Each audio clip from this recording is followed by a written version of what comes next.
One of the amazing things about the nighttime is that the nighttime is very special whether you're a believer or not. One of the things that psychologists often discuss is that nights are usually considered a spiritual time. So they talk about how usually people are more willing to share and they're usually more in touch with their feelings and their emotions at night. And this is why you see when people go out on dates and stuff like that, when do they usually go out? During the day or at night? So people are more likely to be in touch with their spiritual side and their feelings and their emotions. And what Islam does is that it takes advantage of this time. So while other people are busy doing other things, a believer takes that spiritual time and they take that emotional time and they devote it to their Lord. And one of the things that the scholars often talk about is that the night is a testimony of a person's love.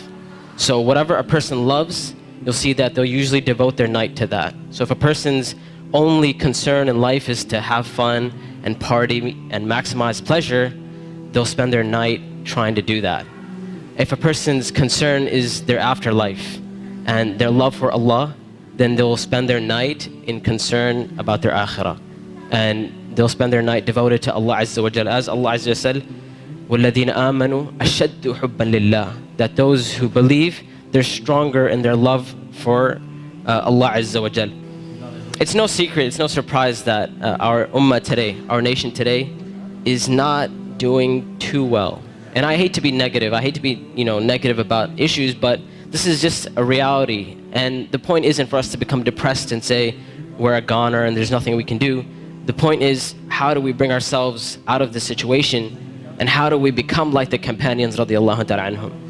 And this is why one of the things that is often said by the classical scholars and even scholars of our time is that if we want to rectify this ummah, if we really, really care about this ummah, we really want to change this ummah, then we will not be able to do it except that which changed the beginning of this ummah. Meaning, if we really care, we really want the ummah to progress. Now, we're Muslims living in the West and we care about Muslims in America, and we really want Muslims to be in a better state, then we have to look at the sunnah of the Prophet ﷺ and how the companions did it. And it is in that we're going to find our ummah come to life.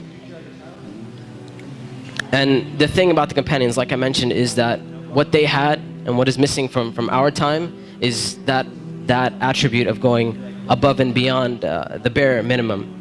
Ibn Abbas radiallahu ta'ala anhuma, he says about the companions, he said, I did not see a single companion.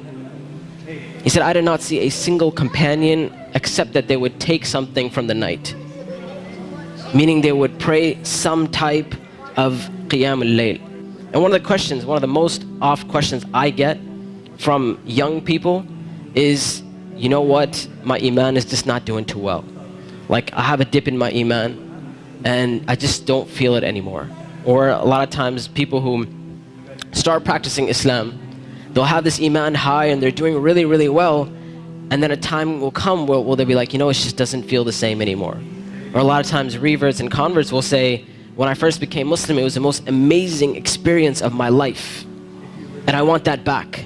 I want that experience back. And one of the first questions I ask these people is, how is your connection with Allah? How is your qiyam al-layl? When was the last time you got up in the middle of the night or in the last third of the night to pray to your Lord? And if the answer usually is, well, I don't really do that. I just try to do my 5 daily prayers. I'm just happy if I can get that in. And I tell them, I say, listen, if you're cutting off your connection with Allah, how are you going to get better? You can't expect your iman to just get fixed all of a sudden on its own. It's not going to happen. You have to take steps for you to become a better Muslim. You have to take steps to reach that level of iman.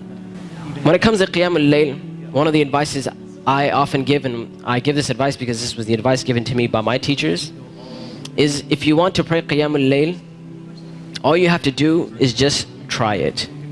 And I'm not talking about spending a third of the night praying or half of the night praying. I'm saying get up 10 minutes before Fajr.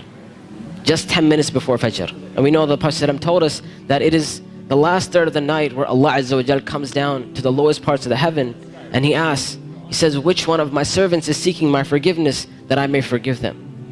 And which one of my servants is seeking my mercy that I may be merciful for them? Which one of my servants is asking of me that I may give to them? And that third of the night is still there in the last 10 minutes before Fajr. So all I'm saying is wake up 10 minutes before Fajr. Not an hour, not 2 hours before Fajr, 10 minutes before Fajr. And try and pray Qiyamul Layl. And experience this amazing spiritual nature that Allah Azza wa Jal has given us. This blessing that Allah Azza wa Jal has given us. And when you get up in the night, number one, you'll see your heart transform. You'll feel your heart unlike you've ever felt it before. And I know a lot of us, and this is a problem which is very, very common, where we look at Islam and all we see is a bunch of things we have to do. And we're missing that spiritual side of Islam. We're missing that connection with Allah and our Creator. And I tell you that if you're seeking that connection, then get up and pray Qiyamul Layl. You will see your heart transform. You will see this tranquility and peace that Islam is supposed to be. You know, people talk about Islam. Islam means peace and all that kind of stuff. If you really want to experience that, get up in that last third of the night. Get up for 10 minutes and you will see that peace and tranquility descend upon you.